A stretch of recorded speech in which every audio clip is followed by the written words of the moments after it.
কক্সবাজারে সেন্ট মার্টিনগামী পর্যটকবাহী জাহাজে আগুন লেগেছে। এ ঘটনায় আগুনে দগ্ধ হয়ে মৃত্যু হয়েছে একজনের। শনিবার সকালে উত্তর নুনিয়ার ছড়া ৩ রাস্তার মোড় কক্সবাজারে বিআইডব্লিউটিএ ঘাট সংলগ্ন এলাকায় এ ঘটনা ঘটে। আটলান্টিক ক্রুজের বৈদ্যুতিক শর্ট সার্কিট থেকে আগুনের সূত্রপাত হয়েছে বলে ধারণা করা হচ্ছে। ফায়ার সার্ভিস ও কোস্টগার্ড কর্মীরা আগুন নিয়ন্ত্রণে আনতে সক্ষম হয়েছেন। এখন পর্যন্ত ১৫ জনকে জীবিত উদ্ধার করা হয়েছে। ঘটনা তদন্তে ৫ সদস্যের একটি কমিটি গঠন করা হয়েছে।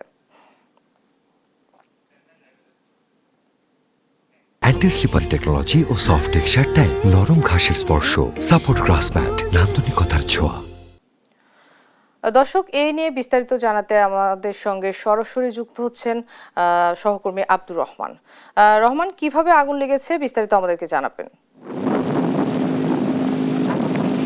মনার যেমনটি জানাচ্ছিলেন, আজকে সকাল ৭টা নাগাদ বিদ্যুতের শর্ট সার্কিট থেকে আগুন লেগেছে বলে প্রাথমিকভাবে জানা গিয়েছে। যদিও কক্সবাজার পর্যটন শিল্পের জন্য এই জাহাজগুলো অনুপযুক্ত একটি জাহাজ, যেগুলো পরিত্যক্ত জাহাজ বলা চলে, এবং এখানে যে বিদ্যুতের এবং শর্ট সার্কিট এবং ফায়ার সার্ভিসের কোনো ব্যবস্থাপনা নাই। আপনি যদি দেখাতে চাই, সেটি হলো আমার পিছনেই যে জাহাজটি রয়েছে, এখানে কিন্তু ফায়ার সার্ভিসের লোকজন এখনো কাজ করে যাচ্ছে এবং তারা যেটি জানিয়েছে যে এখানে পর্যন্ত তারা উদ্ঘাটন করতে পারেনি, এবং হয়তো এখানে একজন লোক যিনি দায়িত্বে ছিলেন উনি মৃত্যুবরণ করেছেন। এবং যেহেতু সকালবেলা পর্যটকরা ওঠার আগেই কিন্তু আগুনটি ঘটার কারণে অনেক হতাহত থেকে রক্ষা পেয়েছে। আজকে না হলে বড় একটি দুর্ঘটনার সাক্ষী হতো কক্সবাজার, এবং কক্সবাজারের এই বিওডব্লিউটির সহ যারা সংশ্লিষ্ট কর্তৃপক্ষ রয়েছে তাদের যথেষ্ট গাফিলতি রয়েছে বলে পর্যটকরা জানিয়েছে। যেহেতু এটি একটি মানুষের জীবন মরণের খেলা, এবং সেন্ট মার্টিনে যাওয়ার সমুদ্রে চলার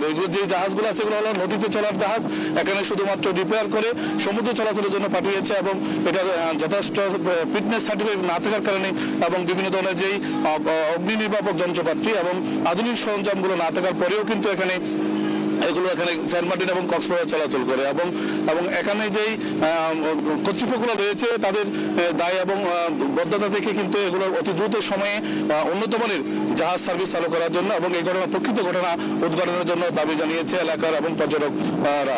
এবং এটা ছিল কক্সবাজার থেকে সর্বশেষ বনা।